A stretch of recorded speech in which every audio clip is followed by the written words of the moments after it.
You tracted Chullin, chapter 4, Hamekasha. Name of the chapter is Hamekasha, and we're holding in page Ein, Daf Ein, 70a1. The Gemara challenges Ovuna Tenan Amevakeres Hamaksho Leilid. If an animal delivering its first young is in difficult labor, Mechatich Ever Umashlich Lechlovim. One may cut off each limb of the fetus to save the mother as it emerges and throw it to the dogs. Is it not presumable that this means one may cut off the limbs and leave them there until the majority of the fetus has emerged, and then throw all the pieces to the dogs? And now if you say that when the majority of a firstborn has emerged, it is sanctified retroactively, the Mishnah should have ruled that in this case the fetus must be buried. If the majority of the body came out, then it has the sanctity of a bechoil, of a firstborn. It says in number 2, the notes, the Gemara assumes that the emergence of the greater portion of the fetus constitutes birth. Even if it emerges in pieces, if you have the majority of it that came out, it's a birth. Since the fetus was eventually deemed born, according to Avuna, it became clarified retroactively that each limb emerged from the womb. It attained the sanctity of Bechol. How can we now be permitted to throw these limbs to the dogs? According to Rabbah, however, there is no difficulty, for in his opinion, the Bechol must become sanctified after its majority has emerged, since by this time it has been dismembered. The sanctity of a Bechor does not take hold on the severed pieces, and there is nothing improper with throwing them to the dogs. So the Mishnah supports Rabbah's view. The Gemara says, "Lo yachav ma'askinan." What are we dealing with here? B'mechatech u'mashlich, where one cuts off each limb as it emerges and throws it to the dogs immediately. So it's not creating a pile. Then you can argue that the majority came out, or that you are in possession of the majority. Rather, he throws it as it comes out. But according to your explanation, if one cuts off the limbs and leaves them there until the majority of the fetus has emerged, what is the law? If someone created a pile of the limbs, what is the law? Does it have the sanctity of a Bechor, or it doesn't have the sanctity of a Bechor? The Gemara says, Yikover, you say that the dismembered fetus must be buried, implying that you're treating it with a higher level of Kedusha, not throwing it to the dogs, rather burying it. Accordingly,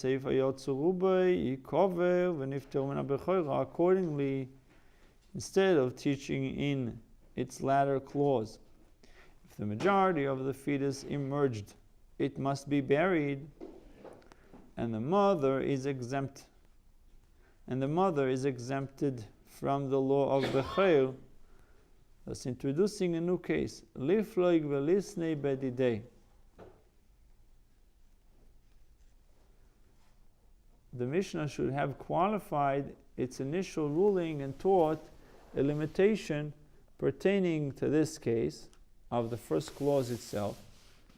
That is, it should have stated in its latter clause, when was this matter of the first clause stated? That when each limb is cut off as it emerges, the severed limbs may be thrown to the dogs. Regarding a case where one cuts off and immediately throws each limb to the dogs. But if one cuts off the limbs and leaves them there until the majority of the fetus has emerged, it must be buried. This is indeed what the Mishnah means to say. When was this matter of the first clause stated regarding a case where one cuts off and immediately throws each limb to the dogs? But if one cuts off the limbs and leaves them there until the majority of the fetus has emerged, he created a pile of limbs. It is treated like a case where the majority of the fetus emerged in one piece, and the fetus must be buried. The Gemara turns to an inquiry that can be resolved through our Mishnah. Did they follow the principle of majority in regard to limbs? Or did they not follow the principle of majority in regard to limbs? The Gemara is if you say it is a case where the majority of a firstborn has emerged from the womb, but with the minority of a certain limb. For example, look at number 7. 51% of the fetus left the womb, but that portion included 1/3 of the foreleg. Thus, while the majority of the foreleg remained inside, the minority that emerged, together with all the other parts that emerged, constituted the majority of the entire fetus. So the 51% did come out, but there's still part of the leg, majority of the leg is inside the womb. Only part of the leg is outside. So what is the question? The question is, if I say that the part that is out is really connected to the part that is in, so I don't really have 51%. If you say it is a case where the majority of a firstborn has emerged from the womb, but with the minority of a certain limb, and Rava inquires as follows: that minority of the limb that is outside the womb, do we assign it to the majority of the limb, or do we assign it to the majority of the entire fetus? If you say that this was Rava's inquiry, I will retort: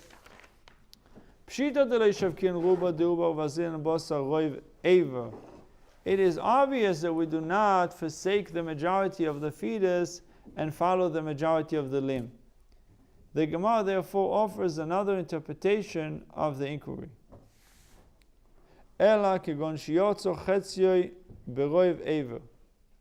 Rather, Rava refers to a case where exactly 1/2 of the fetus emerged from the womb, but with the majority of a certain limb. V'kami baile. Au miut. The v'gavoi mahu. And Rava inquires as follows: the minority of the limb that is inside the womb, mahu lemishdiye bosar roiv ever. What is the law with respect to assigning it to the majority of the limb? Do we say that since the majority of the limb has emerged, even the portion remaining inside is regarded as having been born, and that portion may be added to the 1/2 of the fetus that is outside, so that in total a majority of the fetus will be deemed to have emerged? Or perhaps we do not treat the minority of the limb as born, simply because its majority has emerged, and we may not add that portion to the part of the fetus that is outside, so that the majority of the fetus is not deemed to have emerged.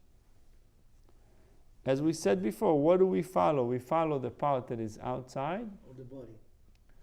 The part that is outside is the body of the fetus. Majority of it went outside. Now his leg is still stuck inside, right? Part of the leg is outside. But if it came out so much, might as well let them all come out. Part of the leg is outside. So do I follow? Do I say the part of the leg that is outside is connected with the inside, and therefore it's as if the whole thing is inside? Or I say, since this part is outside, that part combines with the other parts of the body. That's the debate. Do I associate the part that is outside to the outside, or do I associate the part that is outside to the inside? And it is a big nafkamina, and a big ramification and consequence to either way. If I say that I go to, if it's connected to the outside, then I have a majority of a birth. And therefore it needs to be buried or needs to be tossed, depends. And if I say that I follow the inside, the part that is outside is associated with the part that is inside, then it's not birth. And I can throw it to the dogs. Tashma. Yotzerubai arezi kover. If the majority came out, it needs to be buried. My rubai. What is rubai? What is majority? If you say that literally means the majority, adashta lo yashminan. Up till now, adashta lo yashminan de rubai kichule. We have not yet been informed of the principle that its majority is considered like its entirety. That the Tana should need to teach it here. Why? This principle is taught throughout the whole Talmud, the Rubai Kichulei. So why is it here? Why are you mentioning it here? Elalav kigoin shiyotzo chetzei beroiv ever. So the reason why it's mentioned here, it is not obvious that the Mishnah refers to the novel case, the chidush. What is the novel case? Where exactly 1/2 of the fetus emerged,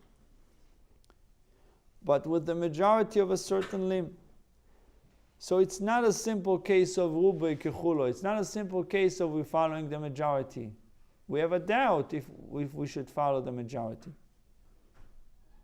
And by referring to this as a case in which the majority of the fetus emerged and teaching that it must be buried, the Mishnah informs us that the minor portion of the limb remaining inside is assigned to its majority that emerged. We're following the part that is outside, causing it to be reckoned toward the majority of the entire fetus.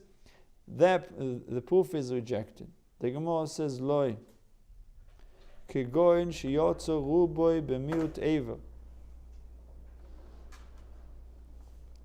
The Mishnah deals with a case where the majority of the fetus emerged, but with the minority of a certain limb. V'kamash malan the loishav kinan ruboy de ubo di Beheimah v'ozlinan bosar eva. That we do not forsake the majority of the animal's fetus, and follow the majority of the limb itself. Can I ask a question of it? It's not clear for me. So, if you have, they're saying that the half of the body is outside, yeah? Why are you looking for the limb? Doesn't matter the limb. If it's part of the body. Half, it's half. Why are you looking for the limb? If the leg is like this outside and this is inside, what is the limit? The half is not enough. But they just said it's half is outside. Half is outside. I know, but half is not enough. For me to bury it or to 51. Throw it to the dogs, I need 51. Okay. Thank you. A serious inquiries concerning sanctification of Bechor is cited. Vai Rava. Krochoi besiv ma'u, betalisoi ma'u, beshiliosoi ma'u. If one wrapped the fetus in bast before its birth, it's a type of material, The What- substance comes from the decal from a palm tree. Right. So material, he wrapped it with it. What is the law? Does this interposition between the fetus and the wall of the womb prevent the fetus from being sanctified as a bechoil or not? So he did this while it was still inside, so that the fetus is not touching The rechem, the womb. not touching the room when it comes out. Betaliso imau, or in his garment before its birth. What is the law? Beshiliosoi, furthermore, one wrapped it in its amniotic sac Exactly. before its birth. They're always in there. No, but he putting a different one. The Gemara says, Beshiliosoi orchiu. The Gemara says, Beshiliosoi orchiu, which means this is a normal manner of birth. Ella beshilya acheres. Beshilya acheres, now rather if one wrapped the fetus in the amniotic sac of another fetus, what is the law? That's too much like work. He stuck his hand somehow inside. I watched one time a cow being born. The guy that pulls the cow out, he has a glove that goes all the way to his shoulder. Sticks his hand inside the womb of the cow, and he helps it, whatever he has to do, a vet to help the cow give birth. And so it could potentially stick something inside and wrap it. Okay. The cow is standing up and it gives It's birth. probably one of the things you say, don't Yeah. try it at home, right? They don't lie Don't down, try what? right? Don't try it at home. I think horses lie down when they give birth, but I don't know if Cows stand on their feet when they give Yes. birth, or they lie down on their Yes, side. I saw what I saw, it was standing up. So if there wasn't somebody to catch it, it just falls on the ground? yeah. It just Uh, comes out of the... It goes very slowly. It's very slow. They had a video of a giraffe and the whole thing. But the amazing thing is that it takes them a few seconds and they get up. They get up standing. Calves, they stand up. And also goats, kids, they get up right away. If they don't get up, it means that they're not going to make it. Yeah. The mother licks them right away. The mother licks their whole body, and it causes the blood to circulate better, and that helps them to get up. And the mother never went to birthing classes. The mother goat is, even if it was the first time, that's instinct. knows what to do. it's instinct. She right away she starts licking them all over, and they get up. They They can't stand up. walk. They can stand, but they can't I walk. had a That's question. correct. Is it true that I think a deer or something, the way it gives birth is that a snake has to come and bite it? Never Like, heard is of it. A deer like some sort of an animal in the forest, and like that's how they give birth. I never heard of it. I can't really tell you that. Maybe.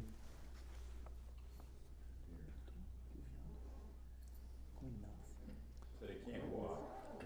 They can just stand and then they fall. I mean, so They walk very slowly. slowly. Yeah, but they stand up and they start moving around.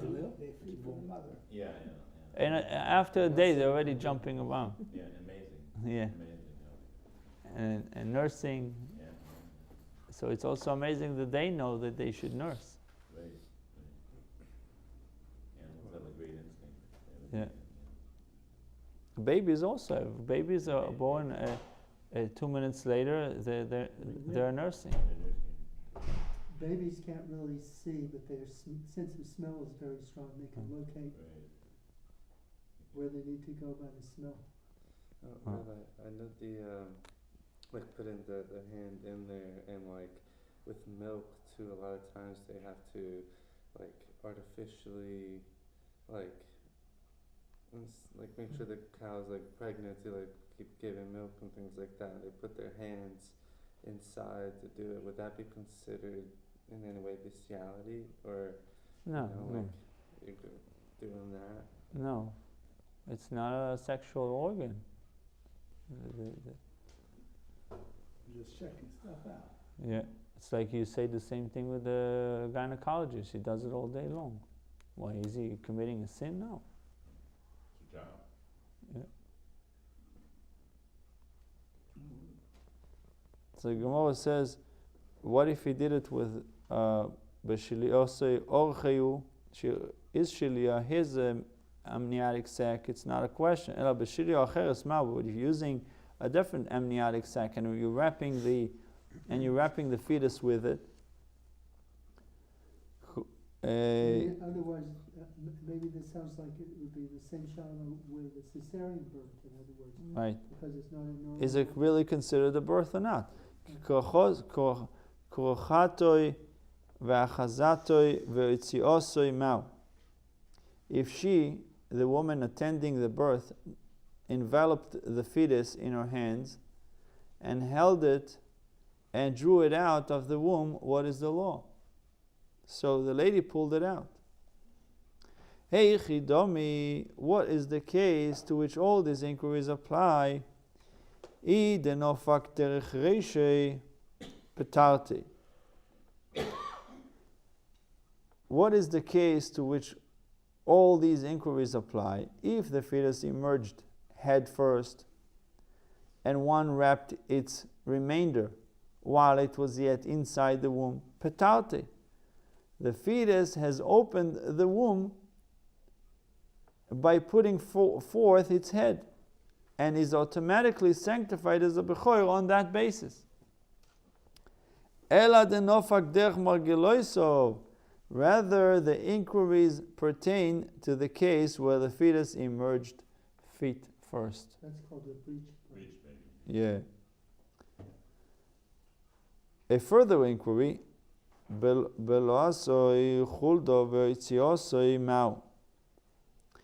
a weasel inserted its mouth in an animal's womb, swallowed its fetus, and drew it out of the womb, and then expelled it, what is the law? These cases are so fantastic, it's hard to believe that such a thing could actually happen. There's such exceptions to the rule. It's so wild. Right. Also, you inquire about a case where the weasel drew the fetus out of the womb. Hoa pikte. Why, in that case, the weasel has removed it while it was enveloped, so that it did not touch the walls of the birth canal at all. Accordingly, this is the very same inquiry as the previous one. Ela belatoi ve'itziatoi ve'ichnisosoi ve'ikiatoi ve'yotzom elov ma'u. Rather, we inquire as follows. If the weasel swallowed the fetus and drew it out of the womb, and then reinserted it and expelled it from its stomach back into the womb. Whoa. And the fetus then emerged from the womb of its own accord. It must have happened because you couldn't make this up. What is the law? Even if it is not sanctified as a Bechor by virtue of its initial emergence, does it become sanctified by the second emergence or not? Idbik shni rechomim v'yotzo mizeh v'nichnas lezeh ma'u. If one attached two wombs of different animals to each other, and a fetus emerged from this one and entered that one, and was then born from the second animal. Now, what is the law of the second animal with respect to its subsequently producing a bechor? Didei potar, delav didei loy potar, or dilma didei nami potar. And the Gemara ends off with teku. So he says, in this case, do we say that a fetus can open the womb of its own mother and exempt her from subsequently producing a bechor, but it cannot open the womb of an animal that is not its own mother? Although it passed through the birth canal of another animal, that animal remains subject to the law of bechor. Or Until it has Dilma, the Lavdidei Nami Pota. until it would have its own, right? Or perhaps a fetus can open even the womb of an animal that is not its own mother, so that the second one is also exempt from the law of Bechoyer. The Gemara offers no resolution to these inquiries. It concludes, Teiku, let it stand. Boi Ravacho, niftichu kois lebeis harechem ma'u. So Ravacha inquires what happens if the walls of the birth canal opened wide so that the fetus was born without touching them. What is the law? Avi rechem maktish. Do we say that passing through the airspace of the birth canal sanctifies the fetus as a bechoyer? Ve'oiko, and there is exposure of the fetus to the airspace in this case. Or perhaps we say that contact with the birth canal sanctifies it as a bechoyer. Beho leiko, and there is no contact in this case. What happened? Mar Baravashi inquired if the walls of the birth canal were torn off. What is the law? Nekru kois lebeis harechem ma'u. Nekru lisneu. The walls of the birth canal were torn off, but then they are not here, and it is obvious that the fetus cannot be sanctified. Ela nekru v'solu levetzavore mai. Rather, we inquire as follows: if the walls of the birth canal were torn off and then became suspended on the neck of the fetus, what is the law? And the baby came out from there, from the neck, and not from where it usually. B'mekoymon mekadshe, shelei b'mekoymon lo mekadshe. It's still So it's still we coming have out, but it's in the wrong place. the walls of the birth canals were torn off, and they're not here, and it is obvious that the fetus cannot be sanctified. Rather, we said if the walls of the birth canal were torn off and they became suspended on the neck of the fetus, what is the law? Do we say that when they are in their proper place, the walls of the birth canal sanctify a fetus that passes through them? Sheloi b'mekoymon lo mekadshe. But if they are detached, if they're outside, they're not in their proper place, they do not sanctify. Oy dilma sheloi b'mekoymon nami mekadshe. Or we can say that even if the walls of the birth canal are not exactly in the same place where they naturally were, they're still sanctified. Bomine Rabbi Yirmiyah Marzera nigmemu kois lebeis harechem ma'u. Nigmemu, if the walls of the birth canal were peeled away, what is the law? Omar le kanogas bevayo di bailan. You have touched upon the inquiry that we ourselves inquired. And by analyzing our inquiry, you will learn the resolution to yours. The Gemara elaborates. The Voy Rabbi Zera inquired on his own. Ve'omri lo bo mini Rabbi Zera mi Rabbi Asi. And some say that Rabbi Zera inquired of Rabbi Asi, Oimed merube ala porutz, v'yotz o derech porutz. If part of the wall has been peeled away, but the weld portion exceeds the gap, and the fetus emerges by the way of the gap. So that part that's remaining, right? Or conversely, the gap exceeds the weld portion, and the fetus emerges by the way of the weld portion. What is the law? So the Gemara explains how Rabbi Yirmiyah's inquiry may be resolved on the basis of Rabbi Zera's inquiry. Ad kan lo yibale lapotz meruba lo'imet. So far, Rabbi Zera did not inquire except regarding a case in which the gap exceeds the weld portion, where there is at least some weld portion in existence, and the fetus in fact emerges by way of that weld portion. However, regarding a case where the walls were entirely peeled away, he did not inquire at all.